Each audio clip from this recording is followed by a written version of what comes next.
Hey, good evening, guys. This is Ron. Monday evening, 27th of February. This year is off to a roaring start. So I had an opportunity to listen to some of the video from yesterday. I got about halfway through it, I suppose, but so just listening to the questions, I think it opened up with Jack asking a question about the war and Pastor summarizing that and uh, looking at that part of what's going on out there. And it looks like a lot of chaos in our midst. You don't hear a whole lot about the earthquake anymore, but that was just astounding to me to see that many people die in an earthquake in this day and time. Uh, so that even though it's not talked about as much to me, that still is heavily on my mind. Uh, but we are busy.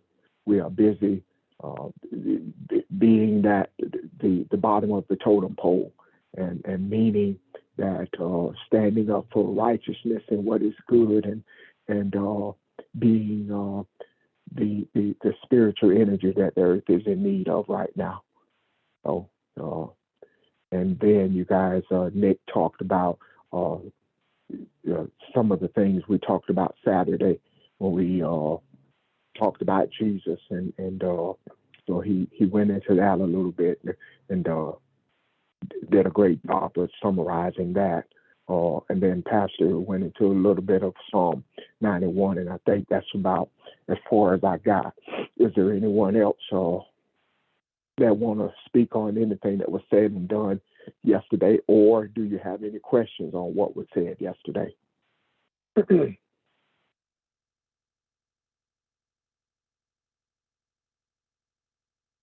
Okay. Well, we always ask anyway. Do you have any questions about anything? Any questions or comments to get us going today?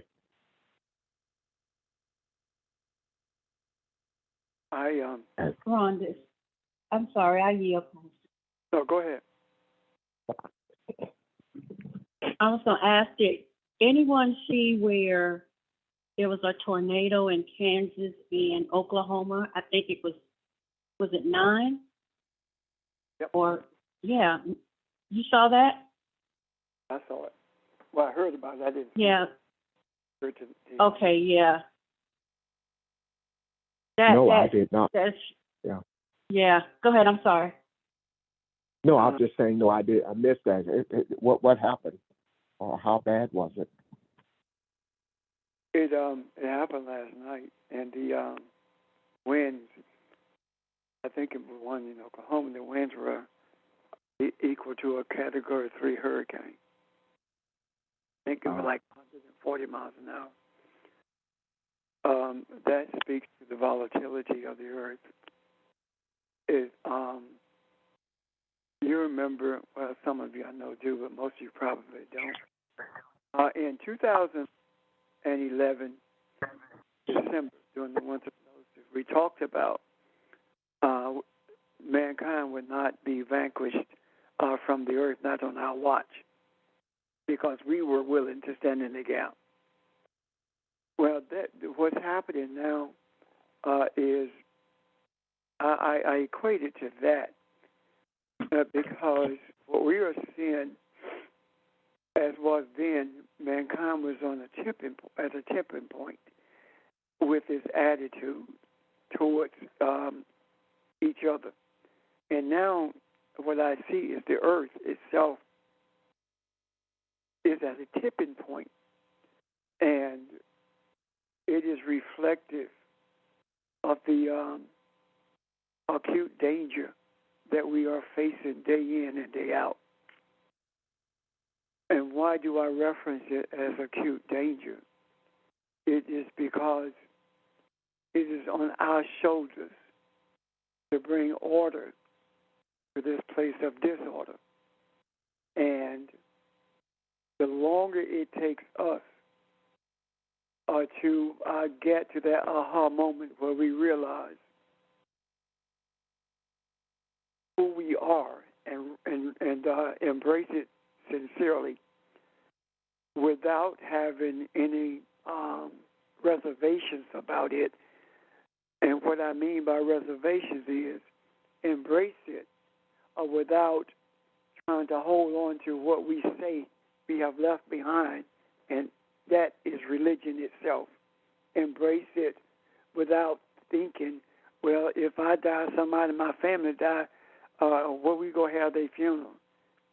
That is a huge reason a lot of people hold on to their quote-unquote church membership, because churches charge more than a mortuary to have a funeral in their building.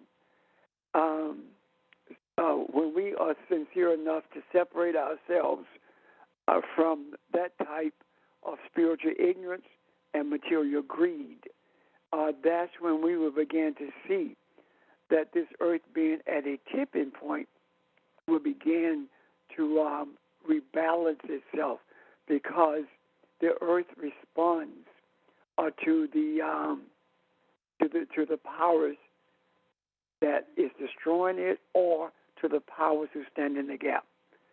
And when we are standing as one unit in the gap, then we begin to see a tremendous change. We have seen a major shift in how the policies and politics of this world are being challenged, and how they are changing. It is time now for us to begin to see that reflected in the weather patterns of this earth, and that happens more readily when we who are on this path of truth and righteousness are the ones who really, really embrace who we are. There are those who are in the world of politics and other areas of greed who really know who they are. They accept who they are. They accept the reality that they're greedy. They accept the reality that they want everything. They want the money. They want control. They want power. When we get that adamant about who we are spiritually, there is no doubt that we will begin immediately to see a shift in the weather patterns, because the current weather patterns are a danger to the earth itself. And when the earth itself begins to falter, mankind begin to get closer to a place where it will no longer exist. One of the major patterns to watch, to look for change, is whether or not the birds are surviving. Birds are a great indicator as to the state of mankind in terms of its relationship to its creator. When you see the demise of birds, it won't be long before you begin to see the demise of humanity. So I say all of that to say that in the words of Joshua, you choose this day who you're going to follow, whether it's going to be the God on the other side of the river that you constructed yourself, or whether you're going to believe and trust in the God on this side of the river who created you in his image. And you cannot serve two masters, because you're going to love one and hate the other. You cannot embrace the God of idolatry, loving the communion table, and embracing the idea that if you're not baptized, you're going to hell. You cannot embrace that and also embrace the words of the book that shows us very clearly not only who we are, but how our responses should be to the realization of who we are. Excuse me. So that this decision making is in our face constantly. So the question becomes, are you willing to make that decision about who you are and stick to it? Does that make sense, or is that clear with you guys? Very Yeah. clear. It's clear. Thank you. Yeah. Thank you. The other part of that is this.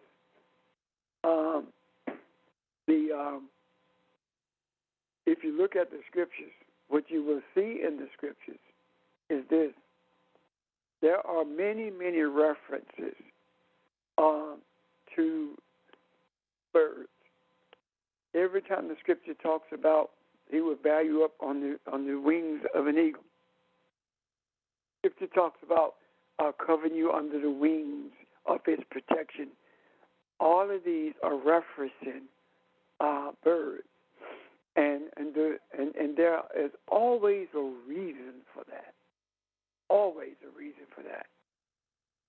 The reasoning is because our existence is being related to that of birds, and if the air is not conducive to the lifestyle for birds, or if the soil is poisoned to the point where birds cannot eat, or if the water has dried up in the lakes and the birds are unable to fish, this is pointing toward doom unless we are serious about what we are doing. and that seriousness carries us totally outside of the realm of religion. It lifts us from the pews and puts us on a spiritual journey along a path that our eyes cannot see, but our soul can experience. As long as we are captivated by religion and loving the feeling that it gives us, as long as that exists within us, then we are not traveling a pathway of spirituality. We are running up and down the aisles and running around a building and saying, "Ain't he all right?" and feeling something that you can feel in a rhythm, in a blues concert or in a R&B concert, and calling it the presence of the Holy Spirit. The presence of the Spirit of holiness, which means the Spirit set aside for a specific purpose. The experience with it is totally different than our labeling as of the presence of the Spirit, because the only thing it takes for us to have this experience is music or a rhythmic song. The lyrics doesn't matter as long as it sounds good, and religion that carries you a long ways, and the long ways that it carries you is in a circle that never ends. However, when you are experiencing the Spirit, then you are lifted up on the wings of the eagle. You are at a place where you understand that you were once a chicken, but now you're an eagle. You understand that your protection is under the wings of the Most High. These are the things that gives us a sense of direction and gives us a spiritual guidepost to help us see the place where we are along the way of this journey. It helps us to see that in the same place where Joshua stood when he made that statement, is where we are right now. And we are constantly in that same space. We live in that space every single day, making a choice whether or not we are going to adhere to the principles of our Creator, or are we going to adhere to principles that were created for us by men to follow. That is a decision that we have to make. And I was reading an article last night, I think it was, or yesterday evening, and in that article, it was speaking about Saddleback Church in California and how the church was put out of the fellowship of the Southern Baptist Church because it ordained two women to be assistant pastors, and the polity of that church says that of that convention rather says that you're a member of the fellowship, but you're autonomous in the way that you operate your church. Yet they chose to do that.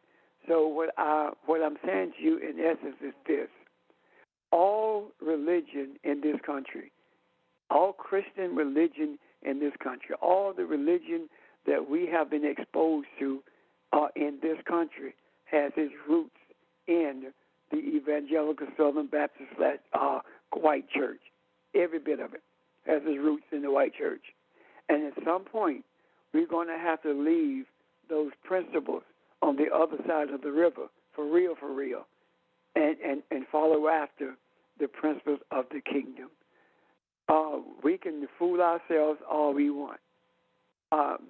Pastors, whether they be African or not, pastors of Christianity are no different than any other. One sets the boundaries, and the other one makes sure you stay within those boundaries. The Caucasian, the European church sets the boundaries, and the African pastor makes sure that Africans stay within those boundaries. At some point, we have to make a decision and understand that there is nothing to go back to because religion was not real in the first place. Christianity was not real in the first place. There is nothing to go back to. The only place that we can travel in is forward, moving in the direction of experience after experience with our Creator. Any questions or comments? Does that make sense to you guys? Yes. Yeah, it does. Yes. Are there any questions about that? Pastor, I don't have a question about what you just talked about, but I just want to say that today I was so restless, and I didn't even stay at work long today. For some reason, and I don't know if it was just me, but I was so restless today. I wanted to scream again. And I don't know if because of what's happening in the universe or what. But can you help me maybe afterwards see why this is happening? Or maybe someone else is experiencing the same thing. I don't know, but I just wanted to scream. So I just left work. I could not stay there. Let me ask that question. And yes, I will, Evelyn. Let me ask this question. Is there anyone else on this phone, or are there others on this phone who are experiencing what Evelyn is talking about or something similar? Yes, I have. Let me know. Yes, Yeah. I have. Yeah, something similar. Yeah. Something similar. Okay, then let's talk about that for a moment, because it may segue me into the a discussion that I've asked to delve deeper into. So let's talk, if you don't mind. I think I heard Vermel, Captain Neil, and Ron. Right. Yeah. Okay, would you guys expound on what you're saying? Okay, normally when I feel that way, I end up being, and I hate to say it, but I have to say it because this is what I experienced. I end up to be somebody's death. Somebody's crossing over to the other side, and it's like I'm helping them cross over. And sometimes I see who the person is, and sometimes I don't see who the person is. But to me, it's like in my spirit, it's like when they're almost there, when they about ready to transition, then I will come back to myself. It will ease off. And I have called Reverend Richard sometime and told him I have tossed and turned, and I got this feeling I can't shake. I have even took a pinch of a muscle relaxer trying to make myself go to sleep to keep from feeling that way, and it wouldn't even work. And after they transition, then it leaves. Or something in my family or somebody close to me that sometimes it don't be a death or transition. It be something that's getting ready to happen to somebody I know. And then a couple of hours, maybe the next day or 3 days later, then I know what it was. Thank you. This is for Mel. Mine is similar to Evelyn in that I went to work and I was in a good space. Actually, I believe I was meditating. But as the day went on and I had to go sit in a meeting, I became very frustrated, irritated with the expression of the individuals, in particular 3 individuals, not caring about the clients that we're responsible for. And it really got irritating to the point that as soon as the meeting was left, I packed up and came home. So it's kind of like Evelyn. The interesting thing is when I got home, the trees around the Faith House were blowing so loud and strong. I felt like it was talking to my spirit. And I was much more relaxed and at peace as I walked into the house. That's how my day went. Okay, thank you. Roy? I guess mine is a little different. Mine is more I recognize when it's time for me to take a retreat to kind of refresh myself. And I think it has a lot to do with the last few weeks, me having feeling ill or feeling something. You know, I do physical work on my job, and it's tiresome, but I like it because I can think. I can have a single thought and meditate on it. But when I think about, okay, I want to write this down, and I see something I want to talk about, or I get home, I'm exhausted. So I'll end up doing what I wanted to do, what I really like doing.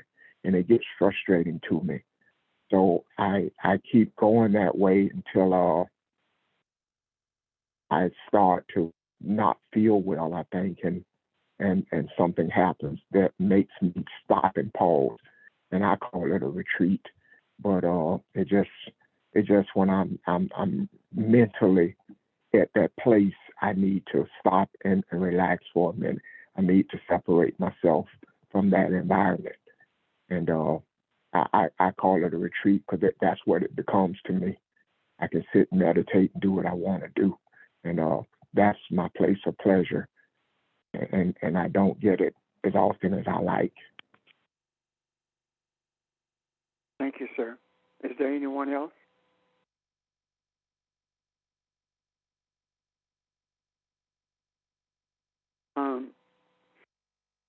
I've heard from the 4 of you, and what I've heard from 3 of you is speaking to your experiences at work or your experiences as you make attempts to sleep. Evelyn spoke about feeling like she wanted to scream but did not really know the reason. Suppose the reason, Evelyn, and I'm not talking past you, Evelyn, suppose the reason that Evelyn's experiencing what she is because she is feeling the energy from all of you who have spoken about those things that carry you in a direction that Evelyn is speaking thinking of almost like what she's saying. Suppose all of those things are a combination of energy that she is feeling absorbing, or that she is in the process of repurposing that energy so that calmness can be experienced by not only her, but those whose energy she is experiencing. Does that make sense? Before I go on? Yeah, it does. Excuse me. To me, it does. Okay. Ever?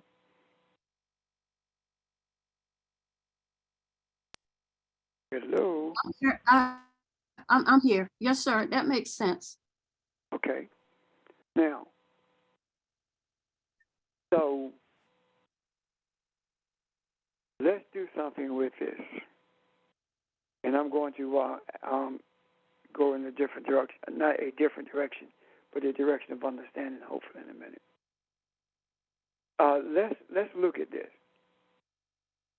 And that we are a microcosm of the experiences that troubles humanity. And each one of you who spoke about something that was affecting you and how you get past it. You get past it by leaving work because of the clients around you not being given any attention. You get past it after the event of death or something catastrophic has transpired. You get past it when you can find your place of refuge, your place where you are able to meditate, focus on the thought that came to you.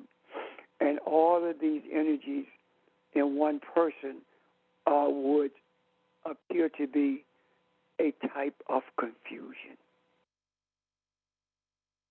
If that is the case, then are we not experiencing what others are experiencing? This thing is not about your experience at work. It's not about your place of refuge. It's not about your getting beyond whatever you experienced in once transition or once the event has taken place. This is about recognizing what is taking place within our society, within our world community. And the things that are taking place with our world community that you have described are things that are distractions. Each one of you has spoken about something that distracted you from who you are. It guided you to other people. Now, you found yourself again after these events took place, which means that you were standing in the gap for all of those experiences. Suppose for a moment that when you have those experiences, rather than make an effort to escape them, you seek the direction of the universe to repair them, to bring deliverance to them. If you are experiencing the transition of someone going to face a catastrophic event, what does intervention look like? Does it look like a picture of speaking to the universe or understanding that you are that universe and seeking the easing of those who are going to be affected through this, giving them the strength to face the transitions that are about to take place in the lives of not only the one transitioning, but those who are connected, who are going to feel that transition, who are going to be impacted by it.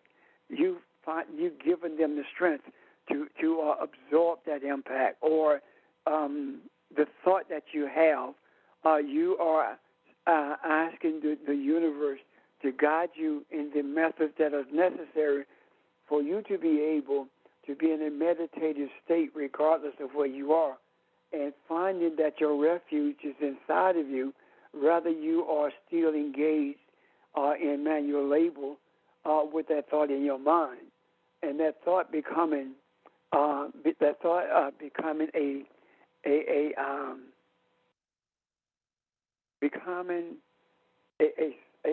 experience for you within that not only changes you but grants you the opportunity for that to flow from you into the macro, thus having a positive impact on other people at the same time. Meaning you don't have to step back from the physical labor. You simply shift your focus to your meditative state, which means that you are in that secret place within you. And in that secret place, it doesn't matter where your body is or what your body is physically engaged in at that moment. What matters is, where's your soul?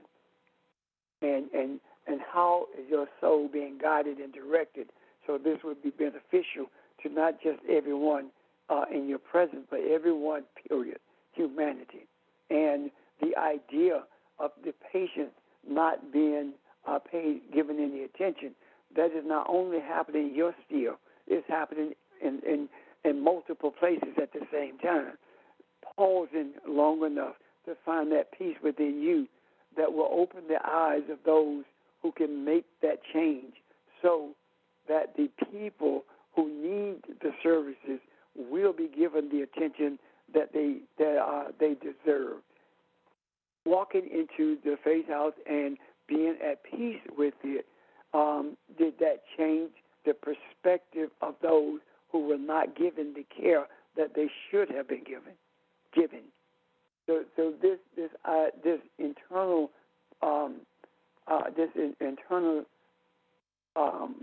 refuge is a place where you redirect the energies that are not doing what they are supposed to do, opening the eye, and touching the heart, touching the soul of those who are not taking care of their responsibilities, and Evan absorbing, feeling, experiencing all of this seemingly chaotic experiences, when in essence, stepping back from work and looking inside of yourself, whether you be still at that place of employment, in a break room or in your cubicle or wherever you are, not having to walk away from that place in order for you to look inside of you and become the refuge for all of these things that you don't understand, the things that are about to make you scream.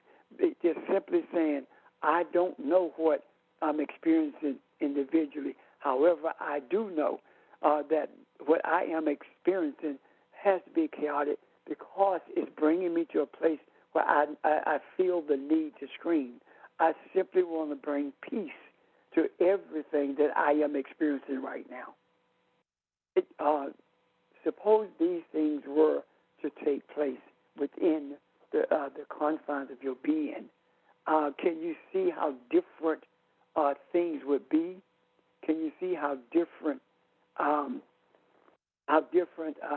the earth and humanity would become?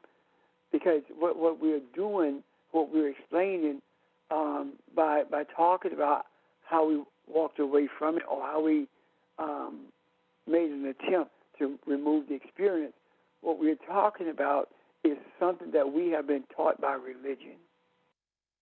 We have to physically go to a place in order to seek to change things. No, you don't. You don't.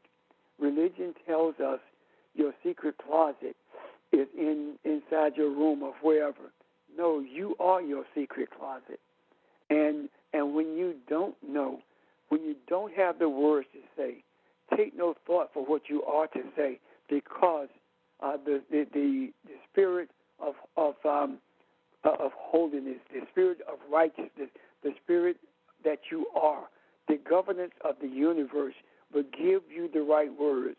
And if you don't have the words to utter, just hold in your mindset that you are the change, you are the balance, you are the peace that all of these energies that you are experiencing needs for it to be at peace itself. Does that make sense, guys? For me, yes.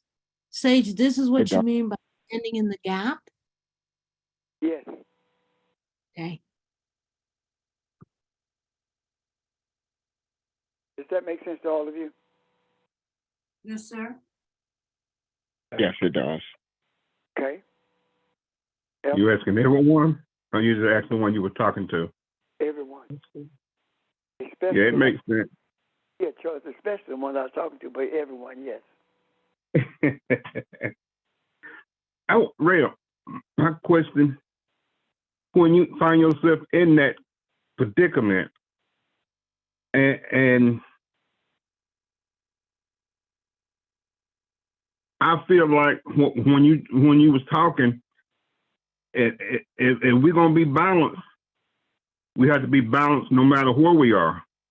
That's right. And I'm talking about, like, when thing occur, one thing you see is not right, or it's pulling on you, and you're feeling not that all together, right then you have to say within yourself, I'm balanced with everything in here. Absolutely. You have to believe that. It's not enough to let it flow from your lips or to flow through your mind. You have to embrace that with your soul for it to be real. Okay. How can we put that with balance, with your soul? But that's what it is, Charles. To be one for your soul, you to be one with your soul. That is balance itself. We struggle to understand what balance is. We struggle to experience it. But when we experience the oneness of our soul, that in itself is balance. One of the things that always comes to mind when we talk about that, well, not always, but most of the time at least comes to mind, is when Kathy talks about sitting with stuff, when she spoke about that. That is in itself understanding that at that moment that you decide to sit with something, you're not in balance. But when you sit with it, that's what brings balance to you. And it does not have to be in a special place. She does not have to be in a bedroom or in the living room or a den. It can be any place. Sitting with it does not necessarily mean that you're going to sit on the sofa and that's your place of sitting with it. Sitting with it can also mean that you're driving down the road and you're saying, you know what, I need to be settled with this. Because sitting, settling, occupying a space, all of that's the same thing. In the spiritual space, you can occupy any place you are. And I don't mean to be putting words in Kathy's mouth. However, I is pretty much what she was referencing. Am I correct, Kathy? You are, Pastor, because even if it's on your job, if you've got an office where you can go close the door, or just even if you don't have an office, you can go to the bathroom stall, or you can stand in the very space where you are with everything around you and go inside yourself and calm your own self. And what I mean by that first is starting to calm the thoughts and all of the chaos that you're feeling at that moment that's swirling around you. You bring that peace to yourself. And that's what I mean by sitting with, because you can't, and this is me speaking personally for me, I won't know what I need to do in any particular situation if I can't hear from the inside out. And when I'm in a place of flux, and what I mean by that is everything is getting to me and I have angst and it's just overwhelming to me, that's when I cannot hear. And when I'm talking about sitting with, yeah, you can be in a particular place, you can be in no particular space at all, you can be on your job, You can be in your home, like you say, you can be in the car, you can be standing outside, walking through nature, whatever it is, whatever it takes in that instance to quiet everything inside of you so you can hear and bring that peace and that balance. Because usually what I learned, and I gave you all the situation where I had been going through some things and everybody was telling me, well, you need to do this and you need to handle that. But none of those things were aligning with what I felt from the inside that I needed to do. And even in everybody's well wishes and well-meaning attitude of saying, well, you should do this, that, it brought me to a place of unbalance. So I had to just settle everything in me to hear what I needed to do and say the first thing is, it's not even about you. What's going to bring balance for humanity in the situation that you're finding yourself in? Is it for the greater good to go after this person and do to them some of what they've done to you? No. So you can't look at it that way. So what is the best way to look at it?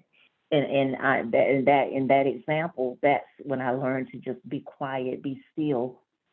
And being quiet and being still is about, in my opinion, a choice that you make wherever you find yourself. Because you can do that almost anywhere. If you choose to just say, okay, let me calm myself. Let me just hear from the inside out. We always talk about living from the inside out. It is when these external things are overwhelming us, that's when we find it harder to live from the inside out. And when I hear Vermel say, when I got to my safe space, when I got to my place that, to me, and when I lived in Rock Hill, I can identify with what she said, because no matter what was going on, I had established my house as a point of peace. And when I got home every day, the cares of it and all the burdens that I may have carried out of that school, when I walked into my home, and other people could feel it, they would tell me, I don't know what it is. When I come into your house, I feel that peace. Well, that's well and fine too, because that is a place of refuge. But I'm saying that peace that's in that house is there because you put the peace there, because that peace is also in you. That's all I'm saying, if that makes sense. And if that peace is in you, it's wherever you go. Exactly. Excuse me. I see a broader picture of what Evelyn was describing when I say that I do believe she was experiencing, or those who are going through or experiencing something similar to her.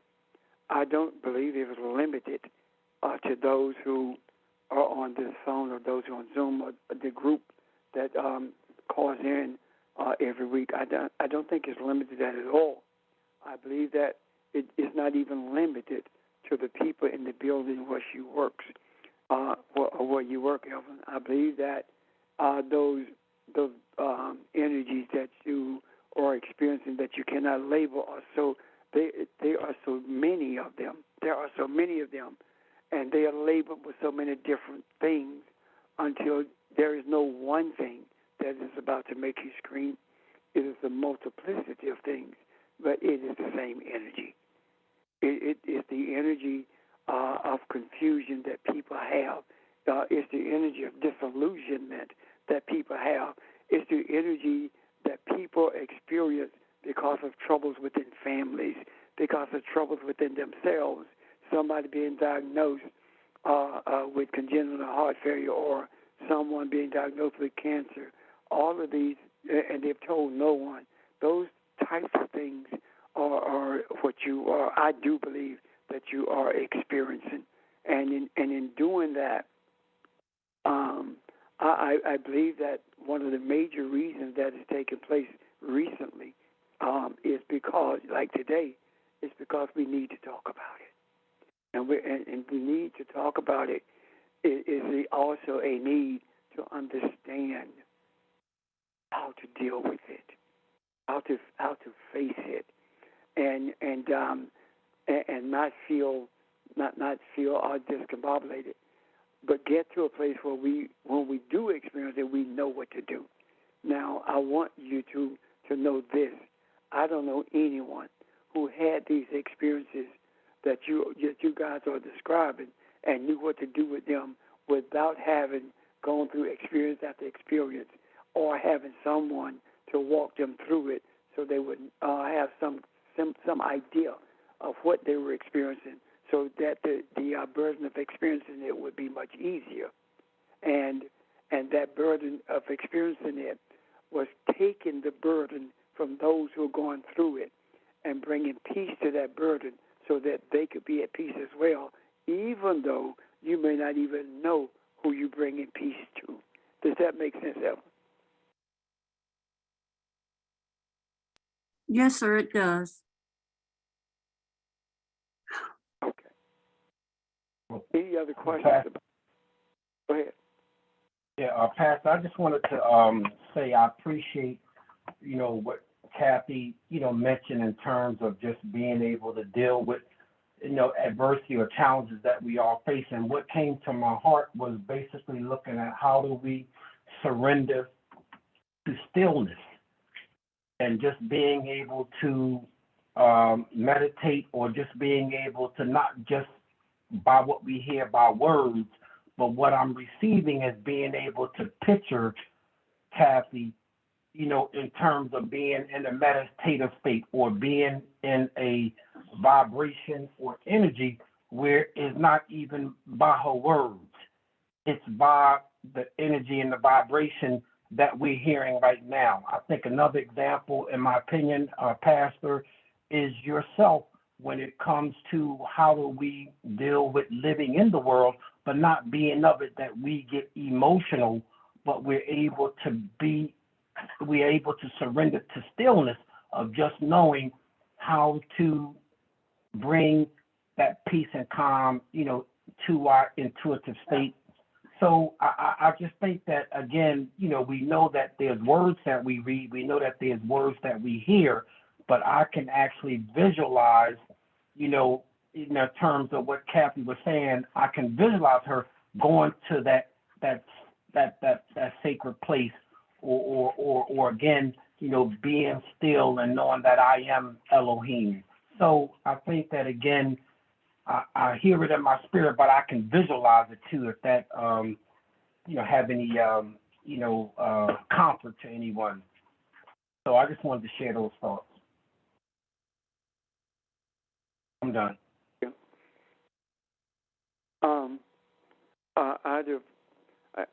I want to say a couple of more things about that. While George was talking, I was reminded that Evelyn, the idea of feeling like you want to scream is growth and understanding. It's understandings that were not there some time ago, because I remember the days when you would cry and not know why you were crying. And we understood after discussing that the tears were on behalf of humanity and not you personally. But we were not able to see what we see right now. We see we have a greater vision of what's taking place than we did at that point. It says that the scripture in that 91st Psalm says that 1,000 may fall at your side and a myriad at your right hand, meaning that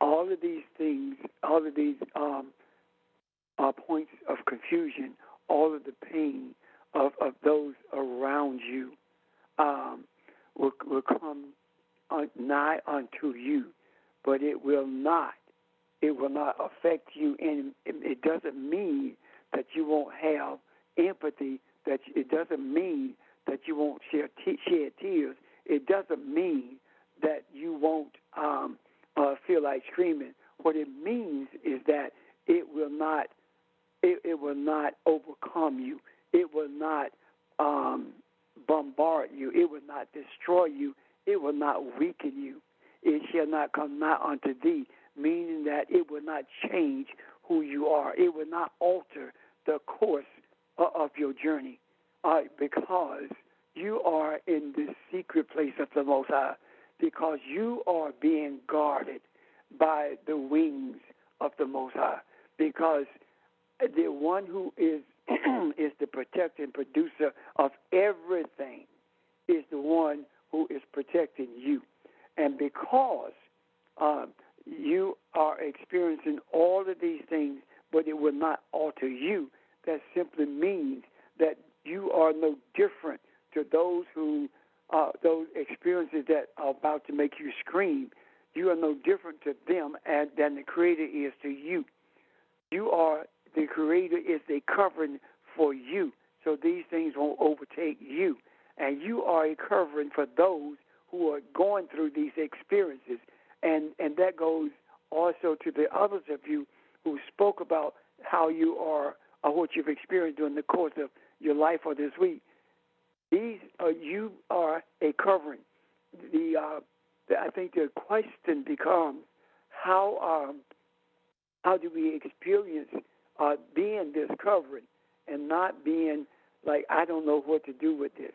I don't know whether I should scream or cry. I don't know whether I should tell someone what I'm experiencing. I don't know what to do with this. This gets us to a place where we understand that these things will not destroy us. Why? Simply because your essence, your being, is always in the presence of the Most High, and there is nothing that's unripened that can overtake you, and not even the plagues of this world can come nigh unto you. They will not have a hold on you that will put you in a place where you feel like, or you're experiencing destruction or self-destruction, or you're experiencing something that you cannot handle. And the reason this is the case is because the messages, the words that flows from the mouth of the Creator. The universe is always speaking, and with the words that are being spoken by the universe, it is these words that has charge over you, that has authority over you. Angels having charge, these are the words that has charge over you. They have authority to guide you. Why? Because you have submitted to Yahweh Elohim. You have submitted to the Almighty.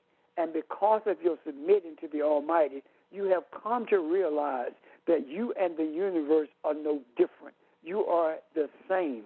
And the struggle is those little tinges of what we were prior to embracing who we are. And we are growing through those things. And the more that we realize and accept that regardless of what goes through our mind, our souls are under the authority of the words of the universe itself, under the authority of the energy of the universe, because we are that energy. And anything other than our embracing that removes us in our minds only from that protection of that secret place. It also robs us of the peace not only that we have, but the peace that we are. When we are reminded that man cannot live by bread alone, but by every word that flows from the mouth of our Creator, when we are reminded of that, it is at that point that we regain the vision of the peace that we are, and in doing so, we become the peace for all of those around us. And there is nothing that can escape our tent, our tent of peace. Anything, anyone, whether it be an ant on the ground or whether it be 10,000 people in China, no one can escape our peace if they are searching for peace. No one would be able to dismiss you, because you are a source of peace. And even when sometimes we look like we have been overlooked by people on our jobs, No one can overlook you. And that is the reason when you feel like you've been overlooked, the very person who overlooked you in your mind is the person who comes to you for direction, because the person doesn't know it, but in the soul of that person, that soul realizes that you are Elohim, and you are the one with the answers. You are the one who has the right direction. You are the one who is the source of peace and balance. You are the one who is the source of order. And everything that's in your presence is under your authority. And that authority that you have is not one of manipulation and control. It is an authority to bring peace to those who are searching for peace, to those who don't even know they need peace. That's the authority that you have with everyone in your presence. And when the writer says that you would tread on vipers, and that the lion cannot destroy you, all they're saying is that the viciousness of this world cannot do you any harm. It is saying that even those who are sneaky, as a snake or viper is, even those who are throwing a rock and hide their hand, they think they're getting away with something, but they are not. And the reason they are not is because they think that they are coming up against you, a body, but they don't realize they're coming up against you, Elohim. And when you don't flinch, and when you are seen to be even stronger as a result of what they tried to throw at you, they began to recognize who you are internally, but may never recognize it verbally. It doesn't matter. What matters is that you have had a positive effect on someone, and they don't even realize at that moment the effect that you've had. And it may be 2 years or 10 years before they come to that realization, but at some point in their lives, change will take place, and you may never, ever realize that change has taken place. That is not your obligation.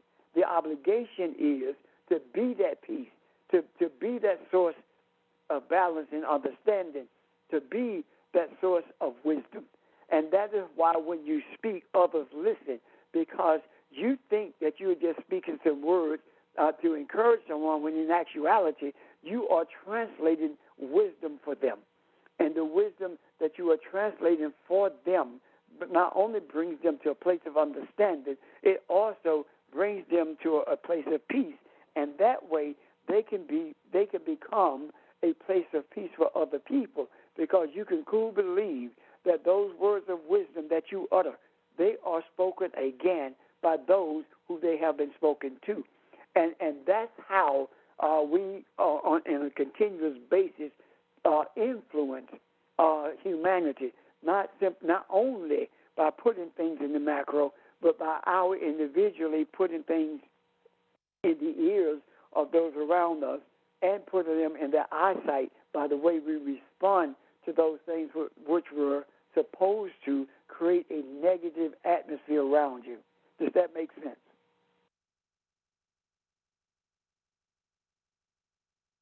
It does, Yes, Pastor. it I'm does, sorry. yes. Yes. It makes a lot of sense, and it's good to know who we are, but we're now to start walking into who we are. And to confirm what you're saying, I know you don't need this, but to just let you know, today, one of the ladies who interviewed me and for that position and said that I wasn't qualified, she came to me today and said, Evelyn, your presence here is well needed. She said, you don't know the impact that you make when you come in this building. So you are truly, what you're saying is resonating with me. And I didn't think about that until while you were speaking. But yeah, that's what I want to say. And you are speaking to Evelyn as well, because your presence is needed. Therefore, to bring peace to that building when you are experiencing what you experienced today, Even if you have to, as Kathy mentioned, go into a bathroom stall or go wherever you need to go, stay in that building. Stay in that building, even if it's just in your cubicle. Ask the universe to shield you from any interference and bring peace. Because someone in that building is screaming on the inside. Someone in that building is crying on the inside. Someone on that building is dying on the inside. And it's you, the source of life, who has the authority and that obligation to bring them back to the place of life so they won't continue to die on the inside, and wipe away their tears so the next tears they shed will be tears of joy. Does that make sense to you, ma'am? It does, because state energy, Pastor, there's no laughter from these people. It's like it's like you said, it's like they feeling what I felt. They feel like there's no hope. Now, I don't think that there's no hope. I don't never feel like that, but because I know better. But there's no life in it. I mean, it's just dead, and they don't laugh. They don't smile. It's like they're a zombie. You go change that.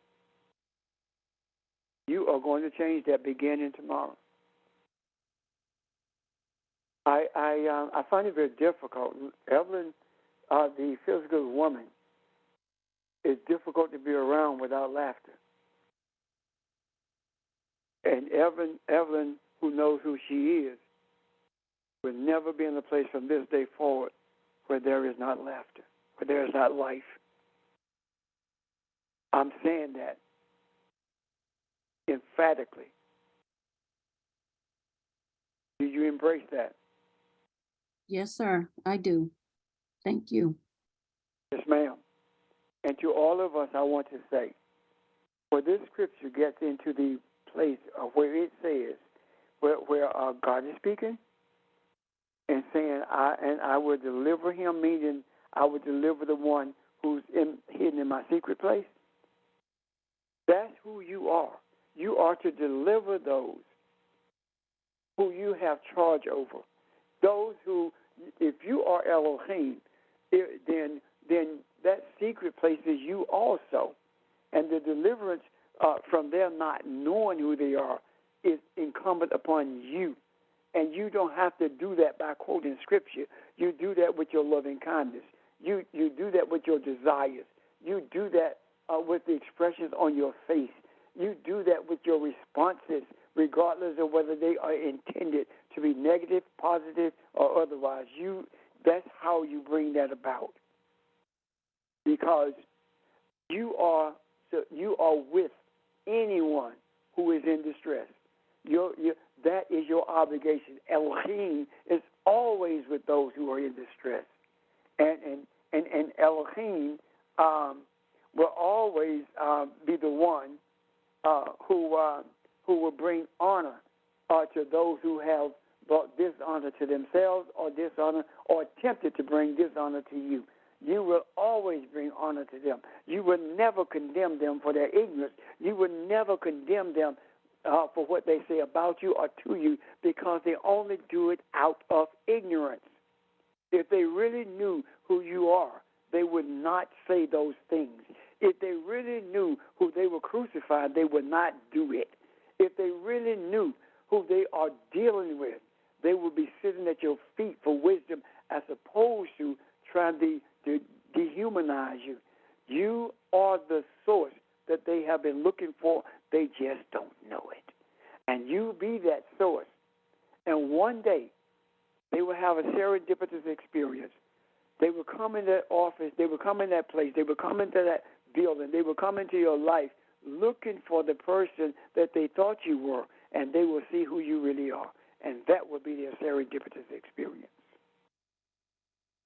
And the day will come when you're not even in some of their presence. And they will have a resounding aha moment. Now I see what she was talking about. Have you not had a moment like that? Now I see. Those moments are not moments that can be organized or orchestrated by you. Those are the moments that come with perseverance and sincerity of desire. Those are the moments that come when you decide nothing is going to turn you around. And you keep pushing and pushing, and click, it happens. And you're like, where did that come from? It did not come from any place. It was there all along. You are now prepared to see it. That makes sense. Yes, sir. I receive everything you're saying. Thank you. And in addition to that, to all of us, please know this. These words that are being spoken are words for you.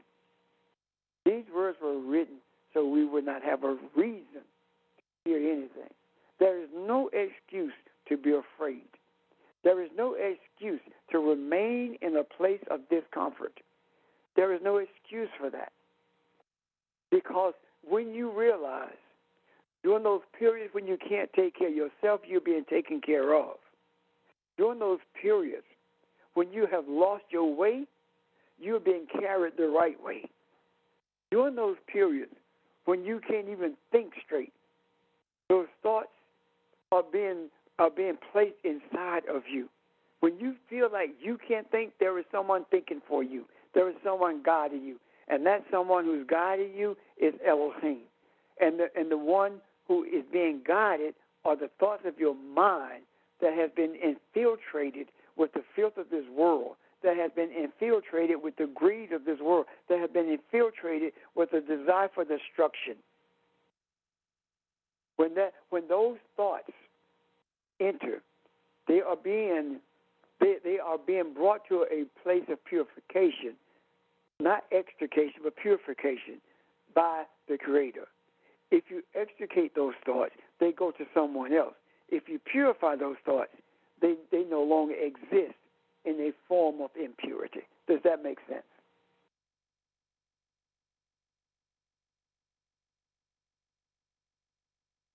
So, last words of this song is with long life. I satisfy him, meaning that you satisfy the longevity of life with people. This has nothing to do with years. It has everything to do with the quality of life. Meaning that with those who are despondent and feel like they can't do anything right, with those who say, I've had so many tough breaks, I've never gotten a break in my life, everything seems to go wrong for me, you are the source of longevity for their life, meaning that you show them who they are and help them to see that they outlive every circumstance, because every circumstance in their life is not there to usurp their life. It is to enrich their life by strengthening them. And everything that strengthens them strengthens humanity as well, because at the point of strengthening, it gets into the macro, and that is one of the major reasons we have these testimonies about things that we've gone through. And I'm not talking about the testimony that you have on a watch night. I'm not talking about those testimonies that you have every Sunday morning. I'm not talking about that at all. That's not what I'm talking about. I'm talking about real experiences. I'm not talking about the Lord has delivered me from this, and then you're right back in the midst of it again. That's not what I'm talking about. I'm talking about your testifying, you're being a witness to what you have delivered you from. Do you hear me? You are responsible for your own deliverance. If you are not responsible for your own deliverance, then why is it that you can embrace what the church told you to embrace and you still struggle with deliverance? When you're the source of your own deliverance, you make up your mind to follow your soul. And when you make up your mind to follow your soul, you begin to see you don't live by a doctrine or a set of rules that have been laid out in front of you. You are the principles of the kingdom. And the struggles that you have had has perfected you for being the principles of the kingdom. You don't lie about what you have come through. You don't lie about what you're experiencing at that moment. If you feel anger at that moment, you need to deal with that because that's what you are experiencing. The question becomes, why are you experiencing it? Whatever you are experiencing that the church has told you is wrong, that experience is there for a reason, to strengthen you, to help you identify where it comes from so you can help others get through what they are dealing with. I hope that I'm making sense to you. Then it says, I will show him my salvation. You are showing everyone what it means to be delivered. Deliverance has nothing to do with going to church on Sunday morning. Deliverance has nothing to do with having a place to have your funeral.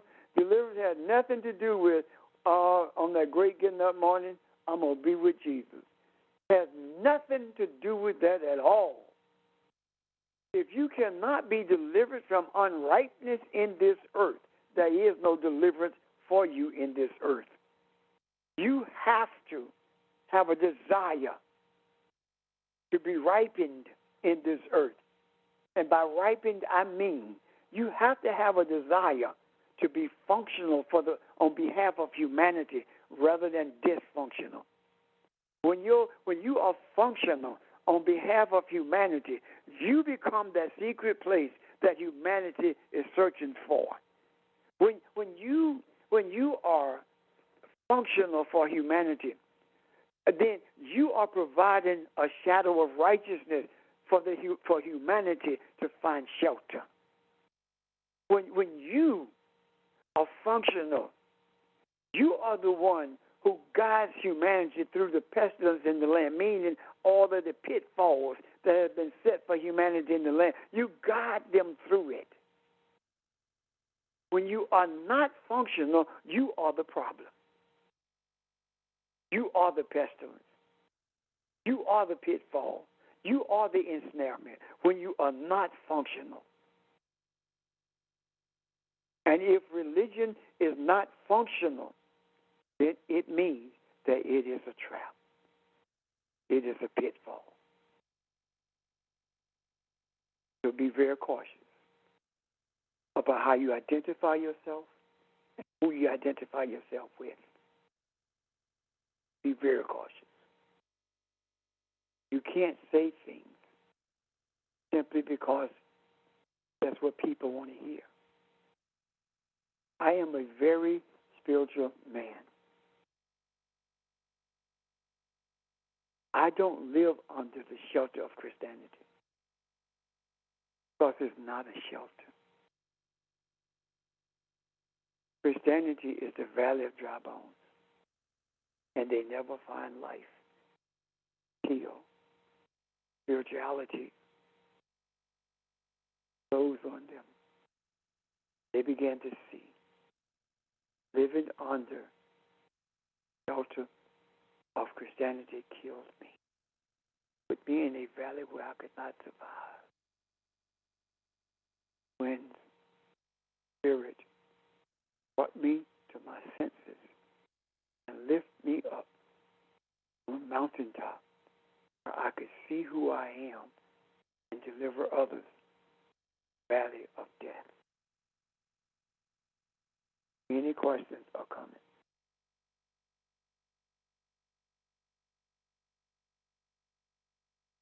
Ron? Thank you, sir.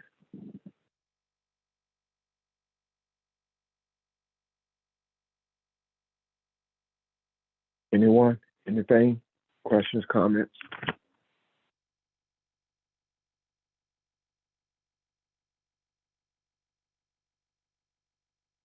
Okay. Yeah, Ron, just to comment. Yes, ma'am. I've been listening to everything that's been said, and what resonates in me very loudly is we say that we have been implanted with seeds of wisdom and knowledge and love and understanding. But what resonates in me is that those seeds, every seed grows. That's its function. Every seed becomes what it's planted to be. Even the oak, the acorn becomes that oak tree. And so what resonates in me is that we have been nourished, and that with that nourishment, it's been the nourishment of the cosmos. And so those seeds are now flourishing. They are grown, they are maturing, and we are those seeds. We no longer have them. We are the oak tree. And we are placed so that, as you have been saying, as Pastor has been saying, that we become what everyone else needs. We provide what they need. And where there's wisdom that's needed, we are there. Where there's love and loving kindness that's needed, that's what we are for. And we cannot we cannot no longer make excuses. When we Amen. feel these things, when we know these things, we be these things. So we have to trust what we be, not what we see. Trust we be, not we see, and act thereon. Thank you. Wow, thank you. Awesome. Thank you. Thank you.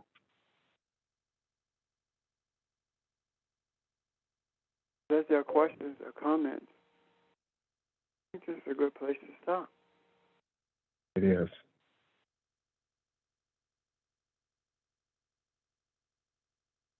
Any questions, y'all?